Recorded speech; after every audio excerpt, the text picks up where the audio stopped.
Scrooge's former self grew larger at the words, and the room became a little darker and more dirty.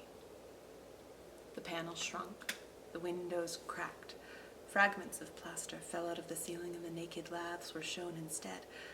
But how all this was brought about, Scrooge knew no more than you do.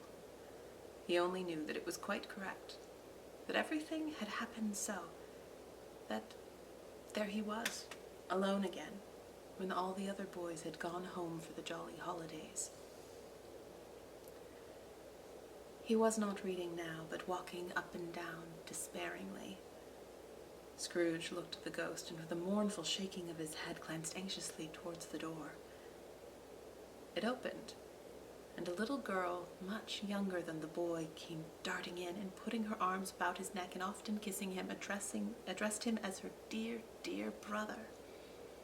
"I have come to bring you home, dear brother," said the child, clapping her tiny hands and bending down to laugh.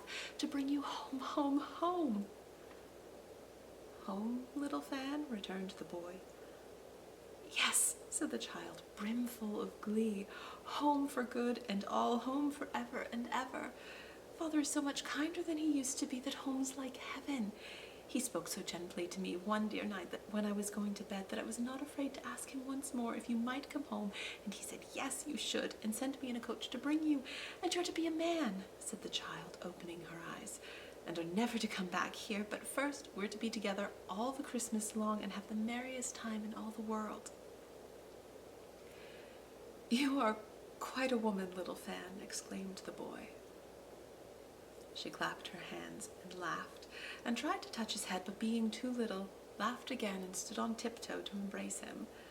Then she began to drag him, in her childish eagerness, towards the door, and he, nothing loath to go, accompanied her. A terrible voice in the hall cried, "Bring down Master Scrooge's box there!" And in the hall appeared the schoolmaster himself, who glared on Master Scrooge with a ferocious condescension, and threw him into a dreadful state of mind by shaking hands with him.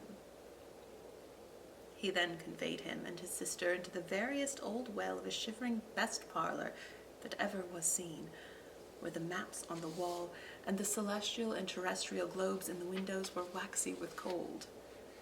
Here he produced a decanter of curiously light wine and a block of curiously heavy cake, and administered installments of these dainties to the young people, at the same time sending out a meager servant to offer a glass of something to the post-boy, who answered that he thanked the gentleman, but if it were the same tap as he had tasted before, he had rather not.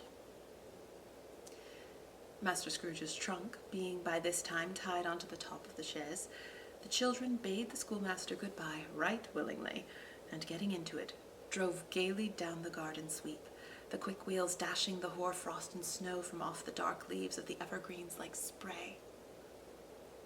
"Always a delicate creature, whom a breath might have withered," said the ghost, "but she had a large heart." "So she had," cried Scrooge. "You're right, I'll not gainsay its spirit, God forbid." "She died a woman," said the ghost, "and had, as I think, children." "One child," Scrooge returned. "True," said the ghost, "your nephew." Scrooge seemed uneasy in his mind, and answered briefly, "Yes." Although they had but that moment left the school behind them, they were now in the busy thoroughfares of the city, where shadowy passengers passed and repassed, where shadowy carts and coaches battled for the way, and all the strife and tumult of a real city were. It was made plain enough by the dressing of the shops that here, too, it was Christmas time again, but it was evening, and the streets were lighted up. The ghost stopped at a certain warehouse door, and asked Scrooge if he knew it. "Know it?" said Scrooge. "Was I apprenticed here?" They went in. At sight of an old gentleman in a Welsh wig sitting behind such a high desk that if he had been 2 inches taller he must have knocked his head against the ceiling, Scrooge cried in great excitement, "Why, it's old Fezziwig! Bless his heart, it's Fezziwig alive again!" Old Fezziwig laid down his pen and looked up at the clock, which pointed to the hour of 7. He rubbed his hands, adjusted his capacious waistcoat, laughed all over himself from his shows to his organ of benevolence, and called out in a comfortable, oily, rich, fat, jovial voice, "Yo-ho there! Ebenezer! Dick!" Scrooge's former self, now grown a young man, came briskly in, accompanied by his fellow prentice. "Dick Wilkins, to be sure," said Scrooge to the ghost. "Bless me, yes, there he is. He was very much attached to me, was Dick. Poor Dick. Dear, dear."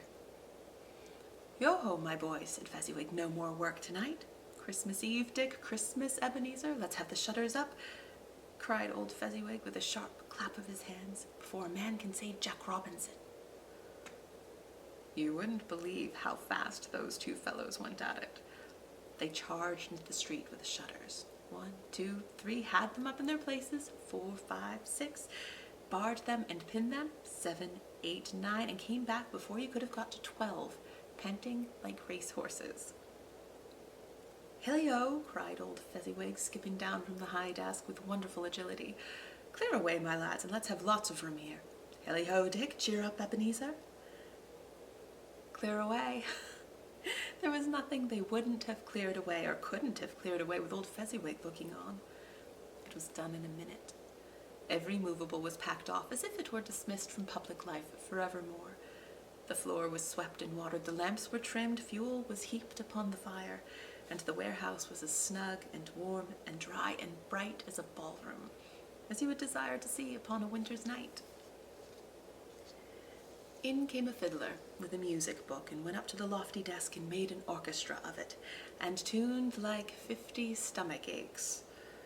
In came Mrs. Fezziwig, one vast substantial smile. In came the 3 Miss Fezziwigs, beaming and lovable. In came the 6 young followers, whose hearts they broke. In came all the young men and women employed in the business. In came the housemaid with her cousin, the baker. In came the cook with her brother's particular friend, the milkman. In came the boy from over the way, who was suspected of not having enough board from his master, trying to hide himself behind the girl from next door but one, who was proved to have had her ears pulled by her mistress. In they all came, one after another, some shyly, some boldly, some gracefully, some awkwardly, some pushing, some pulling. In they all came, anyhow and everyhow. Away they all went, 20 couple at once, hands half around and back again the other way, down the middle and up again, round and round in various stages of affectionate grouping. Old top couple always turning up in the wrong place, new top couple starting off again as soon as they got there. All top couples at last, and not a bottom one to help them. When this result was brought about, old Fezziwig, clapping his hands to stop the dance, cried out, "Well done!" and the fiddler plunged his hot face into a pot of porter, especially provided for that purpose. But, scorning rest upon his reappearance, he instantly began again, though there were no dancers yet, as if the other fiddler had been carried home, exhausted on a shutter, and he were a brand new man resolved to beat him out of sight or perish. There were more dances, and there were forfeits, and more dances, and there was cake, and there was negus, and there was a great piece of cold roast, and there was a great piece of cold boiled, and there were mince pies, and plenty of beer. But the great effect of the evening came after the roast and boiled, when the fiddler, an artful dog, mind, the sort of man who knew his business better than you or I could have told it him, struck up Sir Roger de Coverley. Then old Fezziwig stood out to dance with Mrs. Fezziwig. Top couple, too, with a good stiff piece of work cut out for them. 3 or 4 and 20 pair of partners, people who were not to be trifled with, people who would dance and had no notion of walking. But if they had been twice as many, 4 times as many, old Fezziwig would have been a match for them, and so would Mrs. Fezziwig. As to her, she was worthy to be his partner in every sense of the term. If that's not high praise, tell me higher and I'll use it. A positive light appeared to issue from Fezziwig's calves. They shone in every part of the dance like moons. You couldn't have predicted, at any given time, what would have become of them next. And when old Fezziwig and Mrs. Fezziwig had gone through all the dance, advance and retire, both hands to your partner, bow and curtsy, corkscrew, thread the needle and back again to your place, Fezziwig cut so deftly that he appeared to wink with his legs and came upon his feet again without a stagger. When the clock struck 11, this domestic ball broke up. Mr. and Mrs. Fezziwig took their stations, one on either side of the door, shaking hands with every person individually as he or she went out, wished him or her a Merry Christmas. When everybody had retired but the two prentices, they did the same to them, and thus the cheerful voices died away, and the lads were left to their beds, which were under a counter in the back shop. During the whole of this time, Scrooge had acted like a man out of his wits. His heart and soul were in the scene, and with his former self, he corroborated everything, remembered everything, enjoyed everything, and underwent the strangest agitation. It was not until now, when the bright faces of his former self and Dick were turned from them, that he remembered the ghost, and became conscious that it was looking full upon him with the light upon its head, while the light upon its head burnt very clear. "A small matter," said the ghost, "to make these silly folks so full of gratitude." "Small," echoed Scrooge. The spirit signed to him to listen to the two apprentices who were pouring out their hearts in praise of Fezziwig, and when he had done so, said, "Why, is it not? He has spent but a few pounds of your mortal money, 3 or 4 perhaps. Is that so much that he deserves this praise?" "It isn't that," said Scrooge, heated by the remark, and speaking unconsciously like his former, not his latter self. "It isn't that, spirit. He has the power to render us happy or unhappy, to make our service light or burdensome, a pleasure or a toil. Say that his power lies in words and looks, in things so light and insignificant that it is impossible to add them up and count them. What then? The happiness he gives is quite as great as if it cost a fortune." He felt the spirit's glance and stopped. "What is the matter?" asked the ghost. "Nothing in particular," said Scrooge. "Something, I think," the ghost insisted. No," said Scrooge, "no. I should like to be able to say a word or two to my clerk just now, that's all."